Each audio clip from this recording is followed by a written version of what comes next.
Exorcist Kiyoshi Chapter 90 just took this fight and turned it into something way more than just a battle. Because coming off Chapter 89, I thought that the fight was over. Kiyoshi landed Omega Stella, the crews are celebrating, it feels like the fight's finally over. But this chapter, it doesn't just continue a fight, but it reframes everything. And it reframes the entire meaning of why we're even fighting. So now we're not just watching a fight anymore, but we're trying to understand Bobo. This whole chapter is basically just a deep dive into why Bobo is even the way he is. And I think it's one of the best chapters in the arc because of that, because it's actually showing a little bit more about the villains. So the chapter opens up right where we left off. Kiyoshi standing victorious after using Omega Stella, fully activating his chest crest, and the energy, the build up, the payoff. It feels like it's the final blow, and I thought the arc was over here.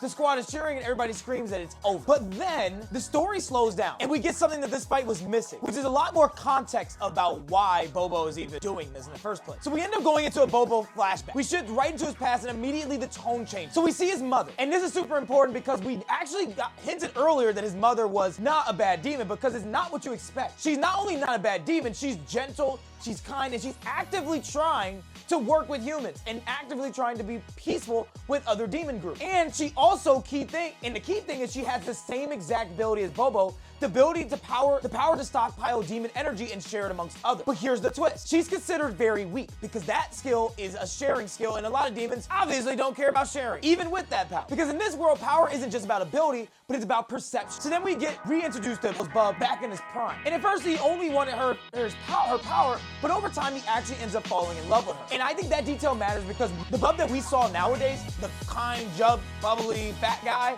well, that wasn't what he was about 40, however many years ago. And he used to be as ruthless as everybody said. And that detail matters because it shows that even in the demon world, there is complexity on how these demons work and how things work together. It isn't just good versus evil. This is a world full of relationships, emotions, and contradictions. So then going into the core idea of what is strength. So I think that's where this chapter is really hitting, because Bobo as a child questions something simple. Why should he care about the humans? And his mom has to constantly let him know that, hey, they're weak, we understand that, but you should be wanting to protect these people. And he's being taught from other demons that being weak is bad. So it's a conflict of interest most of the time. But his mother gives him a completely different answer all the time. She repeatedly lets him know that strength isn't just about power, but it's about protecting something. What's the point of being strong if you have nothing to protect? And I think that right there, that's the core theme of this chapter. Well, it would have been, because that idea completely shapes who Bobo would become. Well, it completely shapes who he was supposed to become. But then the tragedy is in the breaking point is where we lead off next, because Bobo's mother ends up dying by Exorcist humans while she was trying to protect another Exorcist human and giving her the energy. She died within her own kindness, and I think that was something that Bobo just could not understand.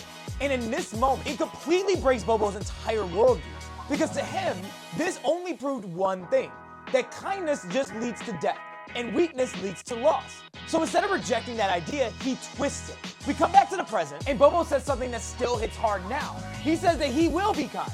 And by being kind, that means his version of kindness is wiping out everyone that is considered weak. Because in his mind, that's how you create real peace, is having a world full of people who are strong. And I think this is what makes Bobo interesting, and I think I've seen a lot of this in shonen where it's the battle of if we should destroy the weak or we should keep it only the strong, you know. I don't think he's not just a villain, he's someone who took a good idea and I think he completely distorted it. But coming right outside of the flashback, we get the craziest moment of the chapter, because Bobo, now remembering that he has to stop caring and that it's not about winning, he calls in all his remaining demon debt, which is 600 debt, not worrying about if his body can actually handle it. And this time, he's willing to fully end the game with Kiyoshi. And visually, this becomes a new transformation, new energy. Even his crown changes, because he is now in a completely different league than his father was in. And this is pure shonen hype, but it actually makes sense, because it's not just a power-up, but it's a breakdown of his entire mental well-being. This is Bobo abandoning his limits and abandoning fear, and abandoning everything that he had to care about. Now fully transformed, he declares that it's time to end this, and right on cue, because Kiyoshi's chest crest lights up again, and my goat is ready to go. So just like that, we're back in it, and hopefully chapter 91 that we're getting finishes this off, because we're definitely at the climax of the demon exploration arc. I think this chapter did outstanding with showing strength versus kindness, showing it every boost has some consequence, and my prediction for the end of this arc, I think that we're probably going to find a way for Kiyoshi to win this and get possibly Bobo on the team. But what do you guys think? Are we loving this, how this arc is ending, or did this flashback completely change how you view Bobo? But also, we are on a 2-week break, so I do think that's kind of crazy that we're getting 2 weeks of no Kiyoshi. But if you're new, check out my Chapter 89 breakdown, or catch up to Ultimate Exorcist Kiyoshi up here. if you want to figure out what's been going on up until this point. But I post daily anime manga content, so let me know what I need to be covering next.